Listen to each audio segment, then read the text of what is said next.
Assalamualaikum warahmatullahi wabarakatuh. Perkenalkan, nama saya Maya Sari. Baik, di sini saya akan menjelaskan tentang hukum administrasi negara. Baiklah, yang pertama yaitu mengenai pengertian hukum administrasi negara.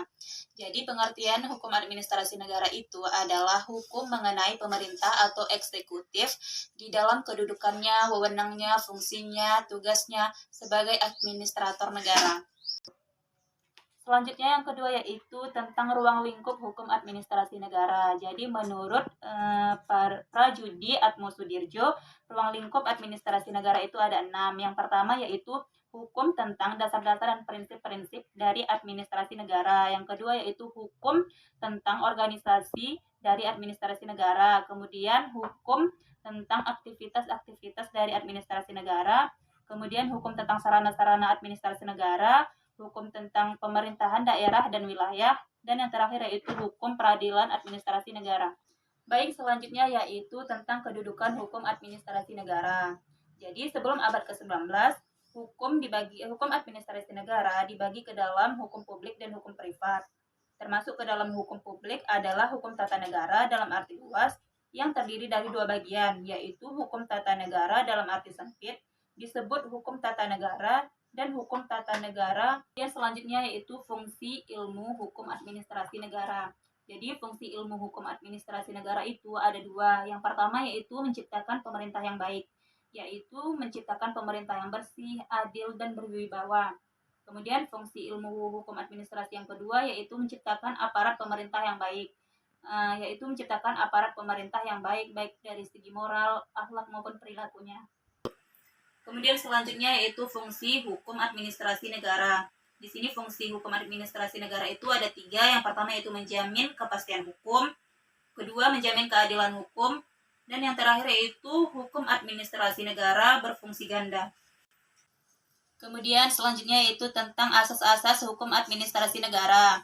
Yang pertama yaitu asas legalitas, kemudian asas tidak boleh menyalahgunakan kekuasaan, asas tidak boleh menyerobot wewenang badan administrasi negara, asas kesamaan hak bagi setiap penduduk, kemudian asas upaya memaksa, kemudian asas kepastian hukum, asas keadilan sosial, asas orang yang tepat di tempat yang tepat, kemudian asas peraturan dan kesatuan, asas batal karena kecerobohan hukum administrasi, dan yang terakhir yaitu asas kebebasan. Kemudian yaitu ciri-ciri hukum administrasi negara. Yang pertama yaitu memberikan kewenangan yang luas pada administrasi negara. Yang kedua membatasi administrasi negara.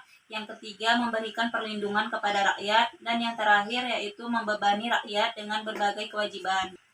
Kemudian pembahasan selanjutnya yaitu mengenai sumber-sumber hukum administrasi negara. Yang pertama yaitu pengertian sumber hukum. Jadi sumber hukum itu adalah segala sesuatu yang dapat menimbulkan aturan hukum serta tempat ditemukannya aturan hukum. Kemudian selanjutnya yaitu negara hukum. Pengertian negara hukum. Jadi menurut penjelasan Undang-Undang Dasar 1945, negara Republik Indonesia adalah negara yang berdasarkan atas hukum dan tidak berdasarkan kekuasaan belaka. Kemudian klasifikasi negara hukum. Jadi negara hukum diklasifikasikan menjadi 2, yaitu negara hukum klasik dan negara hukum modern. Kemudian yaitu Pancasila sebagai sumber hukum. Jadi Pancasila sebagai sumber hukum ini maksudnya adalah sebagai hasil konvensi pendiri bangsa Indonesia, dijadikan sebagai asas bagi sistem politik negara dan menjadi rujukan sumber dari segala sumber hukum yang berlaku di negara Republik Indonesia.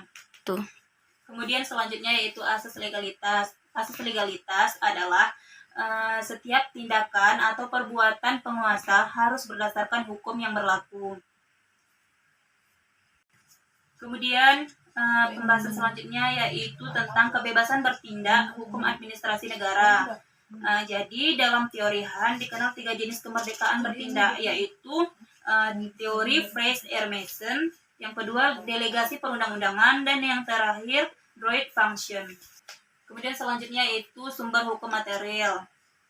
Dalam hukum ditemukan bahwa sumber-sumber hukum material ini ada 3 jenis, yaitu sumber hukum historis, sumber hukum sosiologis, dan sumber hukum filosofis. Kemudian selanjutnya yaitu sumber hukum formil.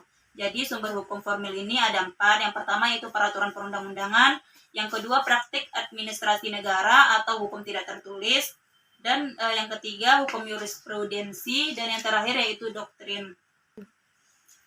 Baik, sekian penjelasan dari saya. Jika ada kata-kata yang salah, saya mohon maaf. Saya akhiri dengan mengucapkan wassalamualaikum warahmatullahi wabarakatuh.